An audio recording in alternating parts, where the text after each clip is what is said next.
Hi everyone, I am Aisha Tessin with OPtv Global. Let's get to stories of the day. International news. U.S. Republican target President Biden judgment and honestly during their second day of contention congressional hearing with Pentagon letters over chaotic Afghanistan troops withdrawal. Republicans have accused him of lying about military commanders' recommendation to keep 2,500 troops in the country and increasing Americans' ability to avoid Afghanistan from again becoming a safe haven for Al-Qaeda. Top United States defense officials have said the Taliban takeover of Afghanistan can be traced back to a deal between the group and the Trump administration. Defense Secretary Lloyd Austin agreed the official by saying that the Doha agreement had helped the Taliban get stronger.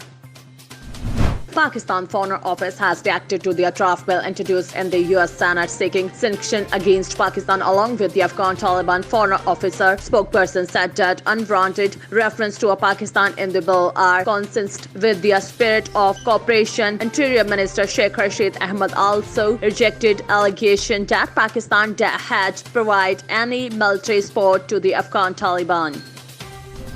Jain extremist Jagta Guru Paramahansa Acharya Maharaj has demanded the Modi government to declare Indian Hindu Rashtriya by October 2. The Ashirs also pressurized the government to terminate the nationality of Muslim and Christians. Unidentified assailants have shot deep atop Rohingya community leader Mohabullah in a refugee camp in Bangladesh district of Cox's Bazar. No one has claimed responsibility, but a Rohingya leader alleged the extremist group Arkan Rohingya Salvation Army. Dozens of illegal Israeli settlers have attacked a Palestinian village in the occupied West Bank, leaving several Palestinians wounded, including a toddler. Israeli troops stood among the settlers but did not appear to be taking any actions to stop them.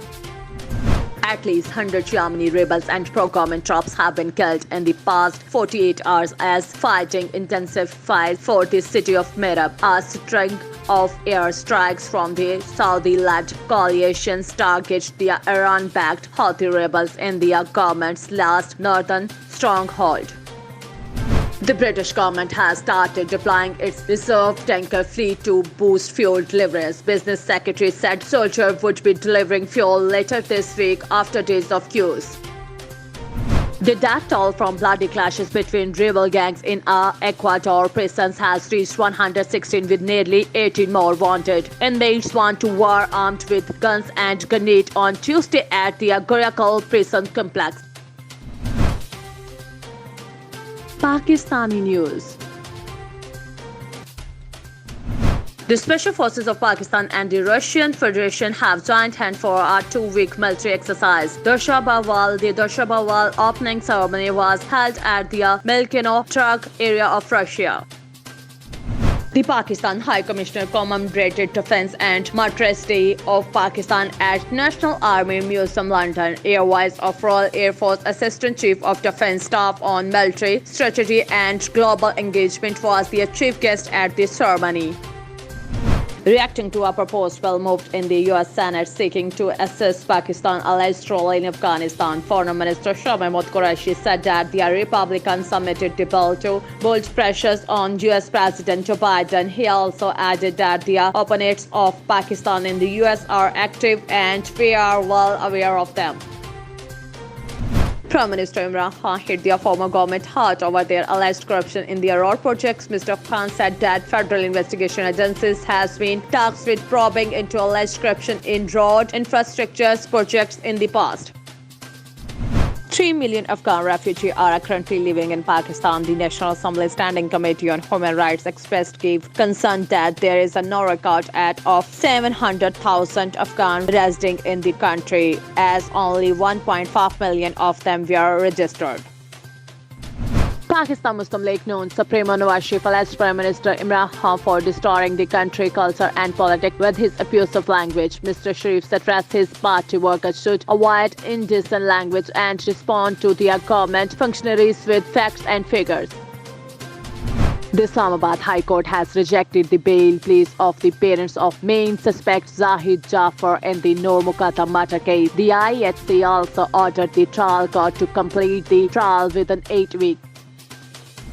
The weather scenario for both Sindh and Balochistan remains critical as Cyclone Gulab head towards the Arabian Sea. The Civil Aviation Authorities has issued an alert for Jinnah International Airport in Karachi. The Pakistan Meteorological Departments also warned of damage to vulnerable structure in Sindh and Balochistan and advised fishermen to not venture into the sea till October 3rd. The Institute of Business Administration, Karachi, has expelled a student after he exposed an alleged case of harassment that took place on campus. The institute said despite the counseling provided to the student, he refused to adhere to the right channels. More than 10 children were subjected to a sexual abuse on average every day between January and June. A report by a children protection organization revealed that children from the age group 6-15 are most vulnerable to abuse. Health news. The US Food and Drug Administration has limited the levels of inorganic arsenic found in Fendt rice cereal. It kept that level of arsenic allowable at 100 parts per billion. The action prompted immediate criticism from consumer advocacy group. Pakistan has reported 39 more deaths during their last 24 hours by novel coronavirus. The number of positive cases has surged to 1,245,127 after the emergency of 1,742 fresh cases. The COVID positivity ratio was recorded at 3.30%.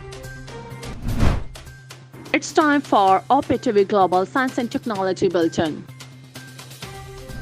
YouTube has said it will remove content that spreads misinformation about all approved vaccines. The policy including the terminations of accounts of anti-vaccine influencers. United States have declared 23 birds, fish, and other species extinct. Their service has proposed removing them from the Endangered Species Act, which protects species under threat in all 11 birds, 1 bird, 2 fish, 1 plant, and 8 types of mussels have been declared extinct. Sports news. Overseas fans are barred from 2022 Winter Olympics in China. The International Olympics Committee said that unvaccinated athletes must spend 21 days in quarantines ahead of the Games. Sri Lankan pacer Isro Udana is disparate to play in Pakistan. The pacer, who announced his retirement from international cricket on 31 July, said that Pakistan is a safe place to play cricket for sure. Can't wait to visit Pakistan, play with my Pakistani brothers. The Pakistan Super League franchise owners are unhappy with the PSCB policy to distribute profits equally. The PSL franchise owners were expecting their issue to be resolved in their meeting with Ramit Raja. Manchester United got lucky after Cristiano Ronaldo marked his record-breaking 178 Champions League appearances. The 95th minute winner goal was struck to beat Varel 2-1 at Old Trafford. Entertainment news. Indian-British singer Manjeet Singh Rawal and Pakistani actress Ushna Shah much-awaited music video Kangna is out now. This song is written by Manwal and music producer and arranged by Carl from Crossfollow Recording in the UK. Pop princess Britney Spears' father has been removed from his controversial role as his daughter as guardian by a Los Angeles court. Spears' lawyer described her father as a cruel, toxic, and abusive man who controlled Spears' life for the past 13 years. Netflix has announced the acquisitions of its first video game studio. For the game, streaming gained is hunting potential hits based on the storyline of popular TV series, including the dystopian Korean series Squid Game. A rumored haunted farmhouse that inspired a horror movie, The Conjuring, has been sold for $1.2 billion. The Rhode Island farmhouse was built in 1826 and is one of the most well-known haunted houses in the United States. A Danish artist sent blank canvases to a constant museum for $84,000 by saying it's an art if the money is not returned on January 16 as agreed. The museum will take the necessary steps to ensure that Jens Hanging complies with his contract. Business news. Saudi Arabia will again give Pakistani oil worth $1.5 billion on deferred payment in July. Minister for Finance and Revenue Shaukat Tareen confirmed that the oil supply agreement with Saudi Arabia is nearing completion. The price of petrol is expected to increase in Pakistan by 5.25% later from October 1st. The Ministry of Finance would make a final decision in this regard after consultation with Prime Minister Imran Khan. People of Metropolitan City of Pakistan to pay 943 billion rupees for power used in August. The National Electric Power Regulatory Authority has firmed up about 97 paisa per unit additional monthly fuel cost to be recovered from consumers of K Electric next month. Chinese gained OPPO is ready to upgrade its plant in Pakistan. It has planned to export as many as 5 billion mobile phones per annum. OPPO also want to establish a research and development center for transfer of technology and skill development of IT professionals in Pakistan.